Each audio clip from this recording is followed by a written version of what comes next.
ब्रह्म मुहूर्त ध्यान उपरांत सत्संग आदिगुरु शंकराचार्य जी द्वारा रचित आत्मबोध श्लोक 13। मनुष्य के अस्तित्व के सूक्ष्म शरीर पर वो कुछ कहना चाहते हैं। आइए श्लोक का अवलोकन करें।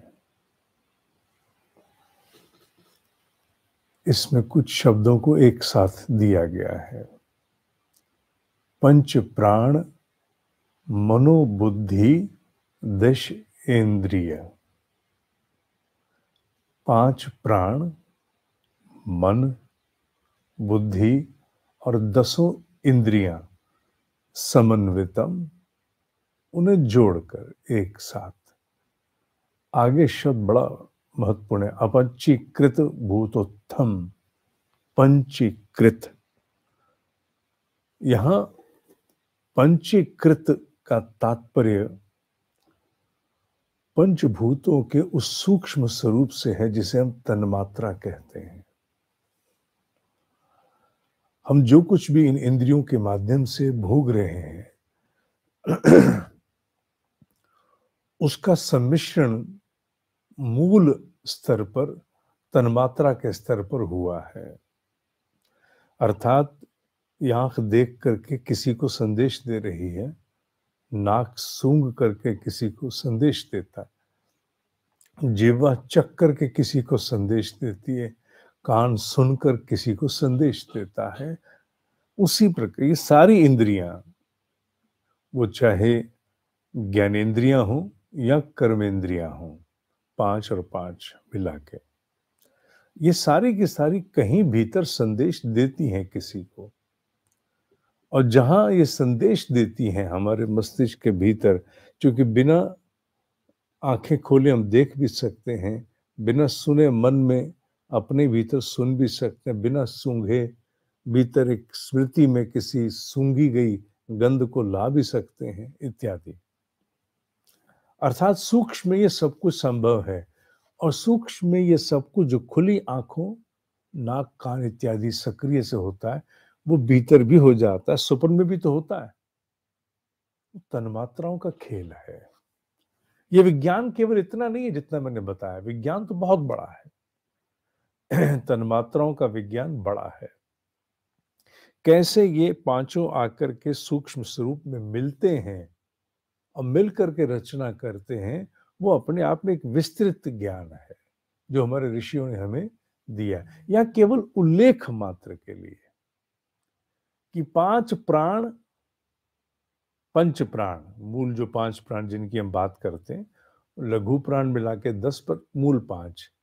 मन कामना करने वाला, बुद्धि विवेचना करने वाली, और 10 इंद्रियां जो सर्विस में खड़ी हैं, एग्जीक्यूटिव।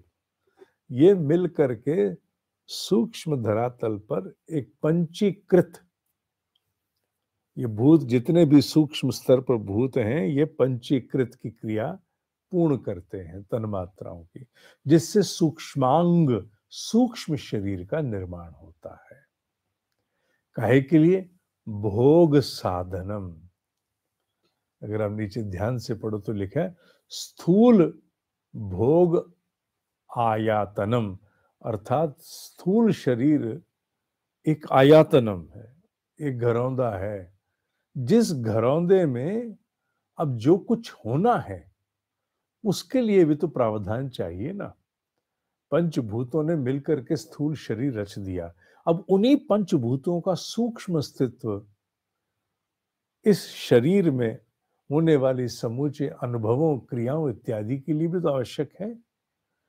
तो सूक्ष्म स्थूल शरीर एक घरौंदा है और सूक्ष्म भोग भोगने के लिए है।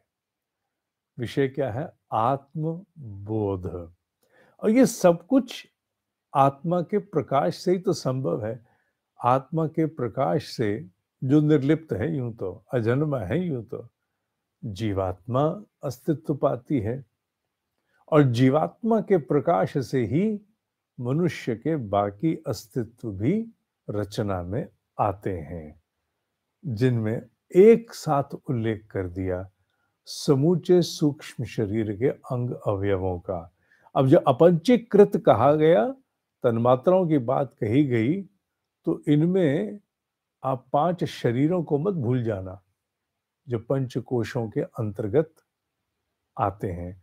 वो भी एक-एक मूलभूत तत्व से ही तो जुड़े हैं। अन्न में, मनो में, प्राण में, विज्ञान में, आनंद में, कहीं से जुड़े हैं ना। अतः ब्रह्म ऋषि कहते हैं कि स्थूल घरौंदा, अब उसमें अनुभव डालने हैं ना, उसके लिए सूक्ष्म की रचना इन उपकरणों के द्वारा की गई है।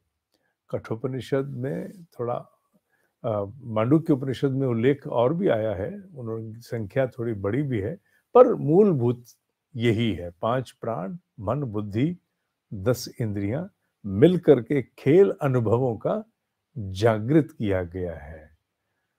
ये विस्तार की चर्चा है, और इसी को जब समेटते चले जाते हैं तो आत्म बोध की ओर आगे बढ़ना आरंभ कर देते हैं। आज का श्लोक कल के हमारे श्लोक का दूसरा भाग बना। अभी आने वाला श्लोक इसका लगभग प्राय तीसरा भाग बनने वाला है, जिससे मनुष्य के अस्तित्व के तीनों शरीरों का उल्लेख आत्मबोध के अंतर्गत आया है। इस विषय पर बड़ा सूक्ष्म ज्ञान हम लोग आपस में लेके चल रहे हैं, अन्यथा एक एक विषय अपने आप में एक विज्ञान है, एक वाङ्मय है, जिसकी हमें अभी आवश्यकता नहीं है। एक अध्यात्म पथ पर प्राचीन भारतीय मनीषा से संबंधित होने के कारण, सनातन धर्म पद्धति के अंतर्गत इस सनातन देव संस्कृति में जन्म होने के कारण हमें उस प्राचीन मनीषा के विषय में भी परिचय होना चाहिए, जिसके लिए प्राय अभी विश्व अछूता है।